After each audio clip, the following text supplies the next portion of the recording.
found an old tunnel that goes deep underground here in Kobani. And these tunnels have been built all over this area. Take a look down there. It goes way down. I'm gonna see if I can make it down to the bottom of the tunnel and see how far it goes. But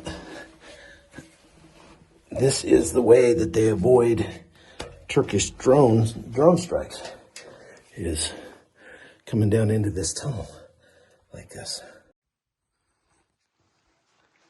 It's collapsed down there.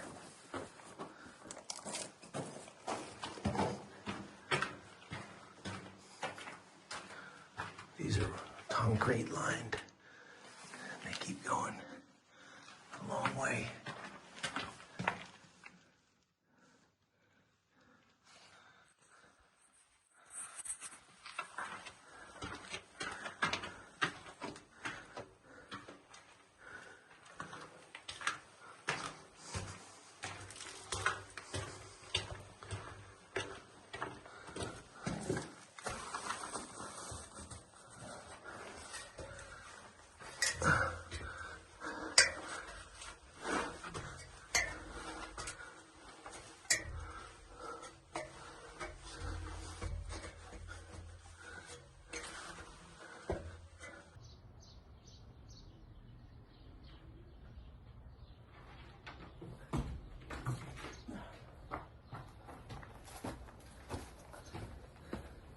These tunnels go for hundreds of miles underneath not just the city of Kobani, but almost every city in Syria. And that just shows you how important it is to them now that war has changed to include drones from overhead. Hello, everybody. Chuck Holton here, and I'm coming to you from Raqqa, Syria. And this was the capital of the ISIS Caliphate up until about 2019, and that eventually fell. You can still see some of the destruction behind me of the battle to retake Raqqa from ISIS. And I'm up here on the rooftop of this place we're staying. It's about 11:30 at night, but I just wanted to give you a quick rundown about what we did today. This was my second day in Syria. The first day, I traveled all the way from the border to, well, from Erbil to the border, and then the border to Kobani, which is a grand total of 13 hours driving. That was a brutal marathon drive. Today, we went out to the Tishrin Dam. So we're just about a half mile from the Tishrin Dam, and you need to understand who the enemy is that they're fighting here, because the enemy is really only about 700 yards that way. They are the leftovers from the Islamic State, and they are now called the Syrian National Army. Before, they were called the Free Syrian Army. Before that, they were called the Islamic State, and before that, Al-Qaeda. The point is, the fighting that's gone on here, this happened just back in January, and they were fighting in this exact same spot, the exact same people, back in 2016. So nothing has really changed, except now there's a ceasefire. Now, Tishrin is a site where they've had some of the heaviest fighting between the Kurdish Syrian Democratic Forces and the Free Syrian Army turned Syrian National Army, which is basically the remnants of ISIS that were smart enough to change their uniforms and flee before the entire caliphate collapsed. And those guys fled into the arms of the Turks. The Turks rearmed and re-uniformed them and sent them back out as the Free Syrian Army, and that now is called the Syrian National Army and is essentially a United Nations of ISIS. There's still a lot of ISIS sentiment in this area. As a matter of fact, when we stop, we have to be real careful. And so, you know, we went out today to essentially the front line between the Kurds and the Syrian National Army. And we got within about 700 yards of the enemy. That's pretty close. Within gunshot range or mortar range, depending on what kind of guns and mortars they're using. What we saw was a lot of damage because the Turkish army has been backing up the SNA with aircraft. They have F-16s. They have Bayraktar drones, which are like Predator drones, kind of knockoffs, and loitering munitions and artillery and all that sort of thing. In Kobani, where I slept last night, it was literally like 400 yards from the Turkish border. And so anywhere in that area around northern Syria that's within maybe 10 miles of the border is fair game for Turkey, and they regularly shell villages with artillery. We've seen that happen. I've been there when it happened. There was a drone strike yesterday that they saw before I got to them, the rest of our team, and I put up a video about that over at chuckholton.com. But there's supposed to be a ceasefire. April 26th, they had a sit down and brought Muslim Abdi, the Kurdish guy that's in charge of this part of Syria, Rojava, and representatives of HTS and the SNA and Turkey and the United States had some people there, I think, and they all sat down and they came up with a ceasefire for the time being.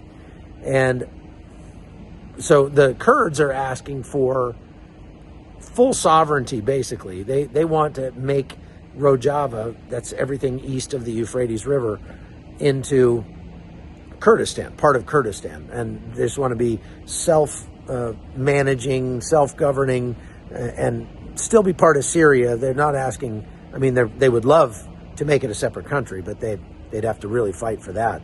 But they were going for just making it a self-governing part of the new Syria. But the HTS representatives of President al-Shara, or not president, whatever he is, I don't know, dictator, former ISIS guy, whatever, they said, no, that's a hard no. We're not going to split up Syria in any way, and everyone has to be under al-Shara. Everyone has to be under HTS. The reason that's a non-starter for the Kurds is that, number one, they want the Kurds to disarm. That's never going to happen. Number two, the Kurds are, although they are Sunni, and so is HTS, Muslim, by and large, they're also very tolerant of Christians and Yazidis and Druze and lots of other people that live in Rojava and Kurdistan in northern Iraq. And HTS can't handle that. The places that HTS has taken over, they have separated the city buses, and women have to sit in the back, men in the front. They've separated the mosques so that women can only go to one side, men only go to the other side, and they're not allowed to be together. And so that is like a real problem. So suffice it to say, the meeting in Qamishli didn't go as well as they had hoped. HTS just wants the Kurds to lay down their arms and submit to governance by former ISIS fighters, which would be absolutely deadly for them in this brutal part of the world, because the Kurds just spent more than 10 years fighting ISIS, and they've still got like 40,000 ISIS families, members, in camps here in Rojava that they've been guarding ever since 2019 with the help of the United States, some support from the U.S. And so the first thing HTS would do would be to release all those ISIS people, and you can bet those ISIS people are not going to go quietly. They're going to start taking retribution on the Kurds. And so it looks like this area is in for more fighting. Now, again, they agreed to a ceasefire a couple days ago on the 26th. However, there have been repeated ceasefire violations every day since then. There was that drone strike yesterday. We heard a couple of bombs go off today from Tishrin Dam. And I just want to relate to you what happened when we got to Tishrin Dam, because I've read a lot about it. I've been reading the reports of the bombings that were going on there and all the terrible things that were happening there. And I didn't realize that some of our Free Burma Rangers guys who are from Iraq had actually been there when it happened, when all the fighting went on. And I interviewed my buddy Muhammad about it today, and what he had to say was amazing. We spent about 2 weeks here to treat the casualties. This was frontline. When we came here, all this building was okay, but they destroyed all these while we are here. And then we treat about 30 casualties, and then, yeah. But you heard them destroying this. Yeah, we hear them. We've been under the ground, and daytime and nighttime, we hear the airstrike destroyed all this building. They never stop until they destroyed. Turks. And how did that make you feel? In that time, I felt I will die here. Like, I didn't believe I am alive, still alive. And so you decided you didn't want to do this anymore? No, I will do it again and again. So tell us the situation now at Tishrin Dam. The situation in Tishrin Dam now, ceasefire, and we hope and pray it will continue and will successful this ceasefire. And then we pray the peace for all the people in Syria, for the Kurds, Christian, Arab, everyone here. We hope they will live in peace, because they're worth to live good life. They are good people. We love them and we pray for them. Why can't we go walking around in here? It's landmine everywhere. You can walk here. There's a cat walking over there. If you walk like a cat.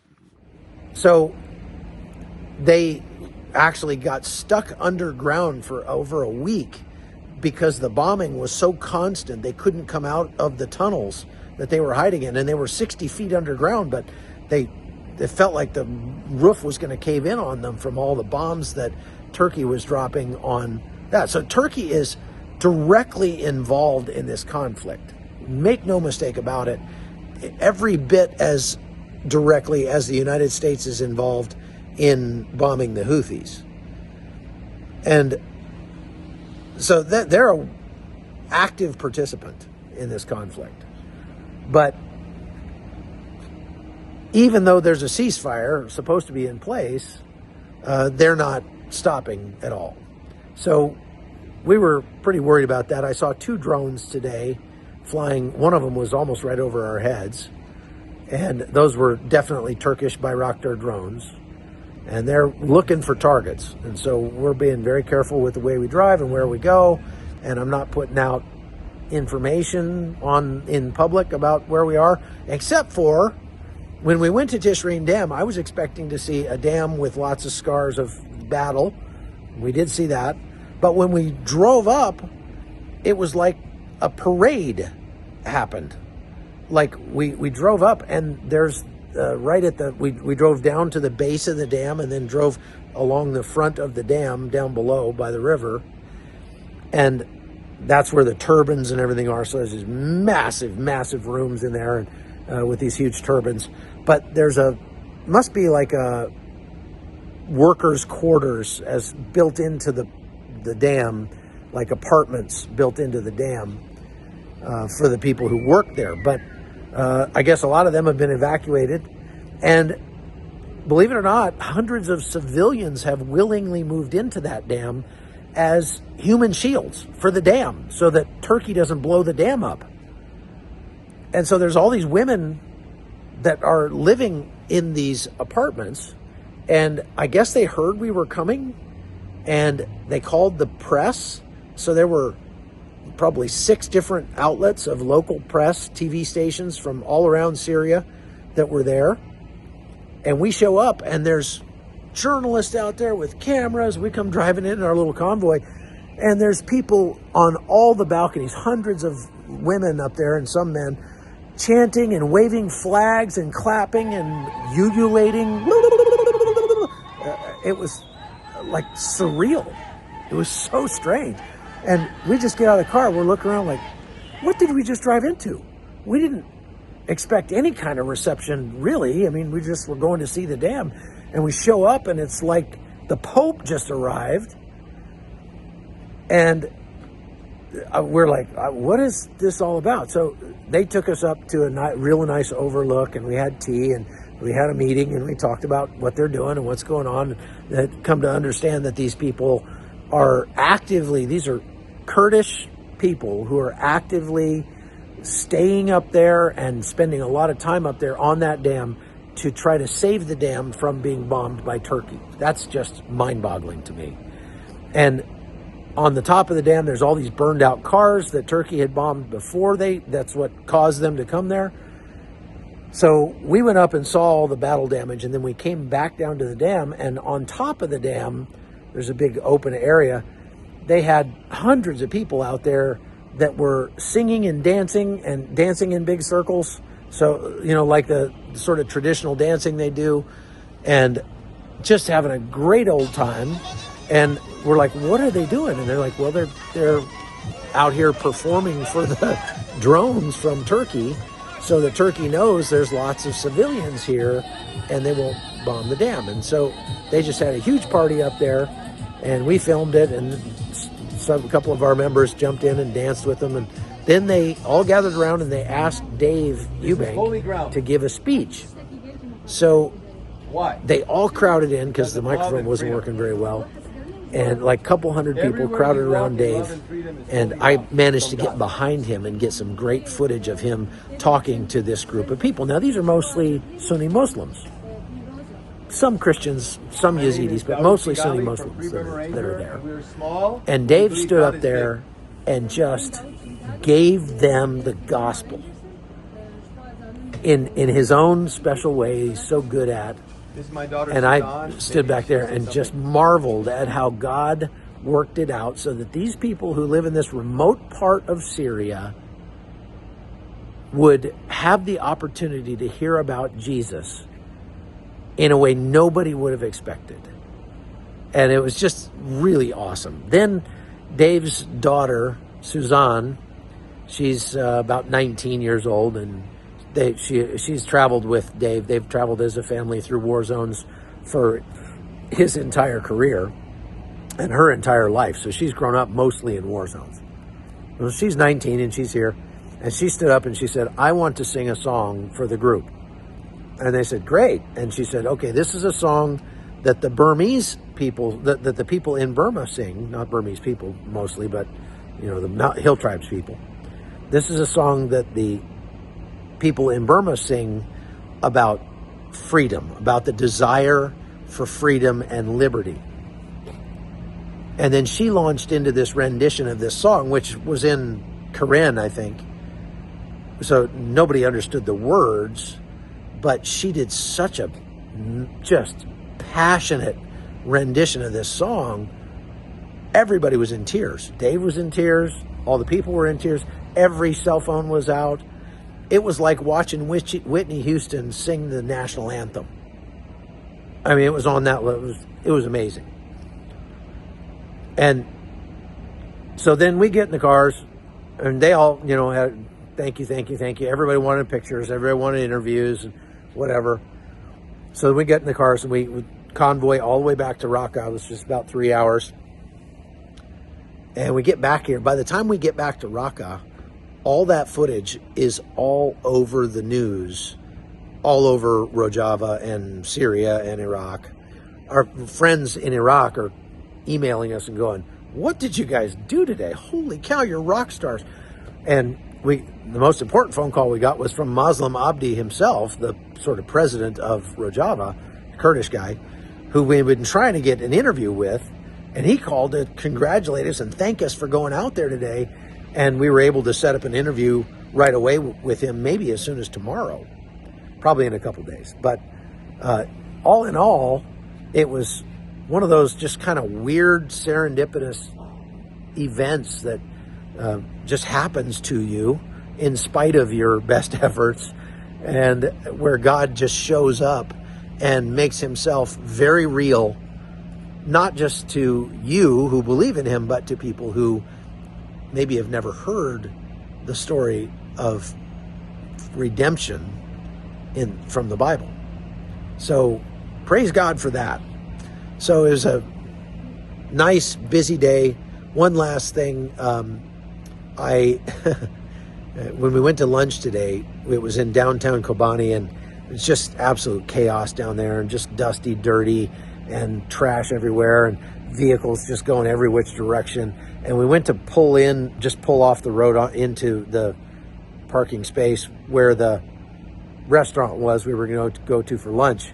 And there was a little puppy, probably just weaned, able to eat solid food, but not much bigger than a brand new newborn puppy, a little girl. And her little ribs were sticking out. She was just covered with dirt, just dirty as all get out. And she didn't know where to go. She was kind of stuck, and there were cars zooming every which way. And it was like being under a horse or something. She just didn't know which way to go. And I just felt so sorry for her. So I walked into that restaurant and bought a plate of beef, and then walked back out and went to, give some to the dog. And she yelped because she was just afraid I was going to hurt her. And then she smelled the meat, and she came over and she took it from my hand, and just like, she was so hungry. And so she ate more of that meat than I thought would be physically possible. Like she bent the laws of physics in how much food she ate. I hope she didn't hurt herself if she ate so much food. But then she let me scratch on her, and I was just crouched down there, and I was just scratching on her, and you could tell, like, she just rolled over and just kind of leaned into me, and kind of went over and sat down next to my foot in the shade of my body, and just rolled over. And you could tell dogs want to be loved. I tell you what, it's very difficult for me to like anybody who doesn't like dogs. Because if you don't like dogs, there's something morally wrong with you. Because dogs are some of the most incredible gifts that God has ever given to mankind. I believe that with all my heart. And that poor little dog is probably still going to have a tough life. But she had a good day today. And the funny part of the story was, I'm sitting there scritching her, just crouched down on my haunches in just off the curb in the street. And I look up, and the glass windows of the restaurant, there's like 50 people just staring at me like, what is he doing out there? Because they don't care about their animals here, which doesn't endear me to the Syrians very much. But they just were all looking at me like I had 3 heads or something. But I just kind of smiled and waved, and kept scratching the dog, and then went in and washed my hands very, very well before I ate. And that dog just sort of sauntered off and laid down and took a nap. So anyway, that's a kind of a happy ending, I guess, in a way, to a real sad story. But all right, that's all I got for today, folks. I just wanted to give you an update on how the day went, and I'll try to do this every day we're here. And you won't see this for a few days because of the operational security reasons. I can't give away like this place where we're staying while we're here. Putting this out would be very dangerous. So I got to wait until we're on to the next place before I can upload this and put it up for you. But please go to chuckholton.com and become a supporter over there if you want to support my work and get lots of extra content and get early access to stuff like this video. And also make sure to like and subscribe to the Hot Zone while you're at it. So God bless you. Thank you for watching. We'll see you next time.